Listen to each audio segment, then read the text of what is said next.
मंडळी, नेपोलियन बोनापार्टचे एक वाक्य खूप प्रसिद्ध आहे. तो म्हणतो, जेव्हा एखादा राजा हे बघतो की त्याची जनता त्याच्या विरोधात उठाव करते, तेव्हा तो राजा शेजारच्या राज्याशी युद्ध सुरू करतो. म्हणजे मग जनता बाकीच्या गोष्टी विसरून युद्धाकडे लक्ष देते आणि राजाच्या विरोधातला उठाव गायब होतो. हे वाक्य आठवण्याचं कारण म्हणजे सध्या जागतिक पातळीवर सुरू असलेलं एक मोठं युद्ध. इस्रायल इराणमध्ये तणाव वाढतो, त्यात अमेरिका मध्ये पडून इराणवर हल्ला करते. या हल्ल्यात इराणच्या सुप्रीम लीडरची हत्या होते, शेकडो लोक मरतात, शाळांवर बॉम्ब पडून विद्यार्थी आपला जीव गमावतात आणि सुरुवातीला केवळ 3 देशांमध्ये सुरू असलेल्या युद्धात अचानक आजूबाजूचे 8-10 देश ओढले जातात. आणि हे सगळं होतं केवळ 2 दिवसात. इस्रायल इराण मधले तणाव खरंच एवढे वाढले होते का? अमेरिकेला मध्ये पडण्याची खरंच गरज होती का? या सगळ्या प्रश्नांची उत्तर खरं तर नाही अशीच येतील. मग हे सगळं एवढं का ताणलं गेलं आणि डायरेक्ट युद्धालाच कशी सुरुवात झाली, हा प्रश्न सध्या सगळ्यांनाच पडलाय. या सगळ्यात सोशल मीडिया आणि कितीतरी न्यूज मीडियामध्येही एक शंका उपस्थित केली जाते, ज्याचा संबंध आहे एप्स्टीन फाईल्सशी. जानेवारी महिन्यापासून जगभरात एप्स्टीन फाईल्सची जोरदार चर्चा सुरू होती. मात्र युद्ध सुरू झाल्यापासून तो विषय मीडियामधून अगदी गायबच झालाय. आणि हा विषय गायब करण्यासाठी किंवा लोकांनी हा विषय विसरून जावं म्हणूनच अमेरिकेने एवढ्या हिरिरीने युद्ध सुरू केलं किंवा युद्धात सहभाग घेतला असं म्हटलं जातंय. आता एखादा विषय मागे पडावा म्हणून एक महासत्ता देश खरंच युद्ध सुरू करेल का? या कॉन्स्पिरन्सी थिअरीला खरंच काही बेस आहे का? की हा सगळा केवळ सुतावरून स्वर्ग गाठण्याचा प्रकार आहे? हे सगळंच आपण या व्हिडिओच्या माध्यमातून पाहणार आहोत. नमस्कार, मी प्रथमेश आणि तुम्ही पाहताय विषयच भारी. म्हणजे सगळ्यात आधी तर बघूया की काही मीडिया हाऊसेस कोणत्या बेसवर हे सगळं म्हणत आहेत. याला कारण आहे अमेरिकेतील खासदार थॉमस मॅसी. त्यांनी असा आरोप केलाय की एप्स्टीन फाईल्सवरून लक्ष दुसरीकडे जावं म्हणून डोनाल्ड ट्रम्प यांनी हे युद्ध सुरू केलंय. या युद्धामध्ये ते इस्रायलची मदत करत असल्याचं म्हणत असले तरी यात अमेरिका फर्स्ट या धोरणाच्या विरोधात ते जात असल्याचं मॅसी यांनी म्हटलंय. या युद्धामुळे लोक एप्स्टीन फाईल्स विसरणार नाहीत असं ठणकावून सांगत त्यांनी संपूर्ण एप्स्टीन फाईल्स रिलीज करा असंही म्हणाले. खरं तर ही शंका तशी बहुतांश लोकांच्या मनात होती. सोशल मीडियावर तशा प्रकारच्या पोस्टही पाहायला मिळत होत्या.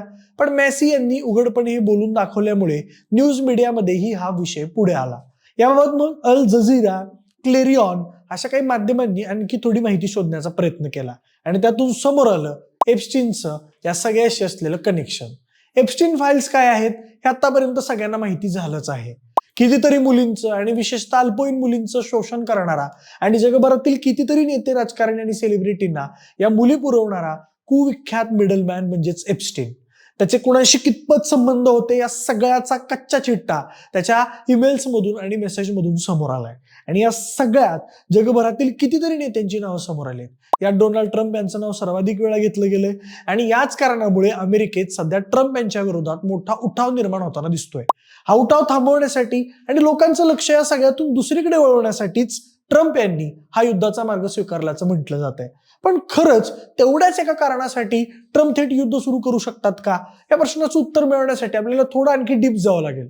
अल जझीराच्या एका आर्टिकलनुसार एप्स्टीन हा केवळ मुली पुरवणारा मिडलमॅन नव्हता, तर जगभरातील कितीतरी देशांच्या प्रमुखांशी त्याची ओळख होती आणि या सगळ्यांच्या एकमेकांशी ओळखी करून देण्यासाठीचा मिडलमॅन म्हणूनही तो काम करायचा. एक शक्यता अशी आहे की तो इस्रायलची गुप्तचर संस्था म्हणजेच मोसादचा हस्तक होता. याबद्दल अर्थातच इस्रायलने अधिकृतरित्या काहीही म्हटलेलं नाही, मात्र ही शक्यता नाकारताही येत नाही. एप्स्टीनकडे कितीतरी नेत्यांचे आणि सेलिब्रिटींचे आक्षेपार्ह फोटो, व्हिडिओज होते. यातील काही फोटोज सध्या समोर आलेल्या एप्स्टीन फाईल्स मध्ये आपण पाहिले आहेत. या फोटोंच्या जोरावरच तो बाकी देशांच्या प्रमुखांना ब्लॅकमेल करायचा आणि त्यांना असे निर्णय घ्यायला लावायचा जे इस्रायलच्या फेवरमध्ये असतील. किंवा अमेरिकाच नाही तर इस्रायल पासून जवळ असणाऱ्या आफ्रिकन देशांच्या नेत्यांशी एप्स्टीनने ओळखी ठेवल्या होत्या. यामध्ये दक्षिण आफ्रिकेचे माजी राष्ट्राध्यक्ष जेकब झुमा, सेनेगलचे करीम वेड आणि झिम्बाब्वेचे रॉबर्ट मुगाबे यांचाही समावेश होता. या नेत्यांशी एप्स्टीनचे व्यावसायिक आणि राजकीय हितसंबंध होते. या राजकीय वर्तुळात शिरण्यासाठी एप्स्टीनने आयव्हरी कोस्टच्या राष्ट्राध्यक्षांच्या नातेवाईकांची मदत घेतली होती. इस्रायलच्या नेत्यांना आणि कंपन्यांना आफ्रिकी देशांमधील संरक्षण कंत्राट मिळवून देण्यासाठी एप्स्टीनने आपल्या या कनेक्शन्सचा वापर केला होता. यात मग कधी तो ओळखीने काम करून घेई, कधी एखाद्याला मोठी लाच देई, तर कधी आपल्या जवळच्या फोटोंनी ब्लॅकमेल करत. आता ट्रम्प यांनी एप्स्टीन फाईल्सवरून लक्ष वळवण्यासाठी युद्ध सुरू केलं असं आपण मान्य जरी केलं तरी एक प्रश्न शिल्लक राहतोय, तो म्हणजे इस्रायललाच सपोर्ट का? तसं तर जगभरात सध्या कितीतरी अशा गोष्टी सुरू आहेत जिथं ट्रम्प जाऊन उंगली करू शकतो. गेल्याच आठवड्यात पाकिस्तान तालिबान युद्धही अचानकच सुरू झाले. बाकी काही नसलं तरी बसल्या बसल्या ट्रम्प चीनला किंवा नॉर्थ कोरियाला उचकवूच शकतो. मग इस्रायलच का? त्या बाबतीतही एक थिअरी आहे. असं म्हटलं जाते की एप्स्टीनने गोळा केलेली माहिती, सगळी संभाषणं, सगळे फोटो आणि व्हिडिओ हे अजूनही इस्रायलमध्ये कोणाच्या तरी ताब्यात आहेत. ही व्यक्ती कदाचित इस्रायल सरकारमध्ये असू शकते. एकूण 60 लाख एप्स्टीन फाईल्स पैकी अजून तरी सुमारे 30-35 लाख फाईल्स समोर आल्यात. उरलेल्या सुमारे 30 लाख फाईल्समध्ये असलेली माहिती लीक करण्याची भीती दाखवून इस्रायलने अमेरिकेला युद्धात सहभागी होण्यास भाग पाडलं असण्याची दाट शक्यता आहे.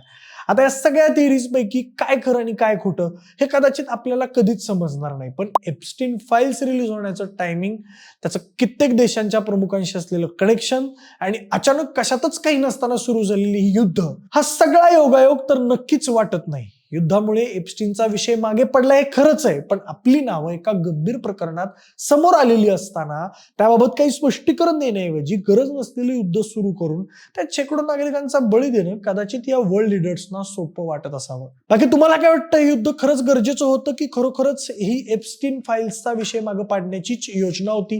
तुमची मतं आम्हाला कमेंट बॉक्समध्ये नक्की सांगा. व्हिडिओ आवडला असेल तर लाईक आणि शेअर करा.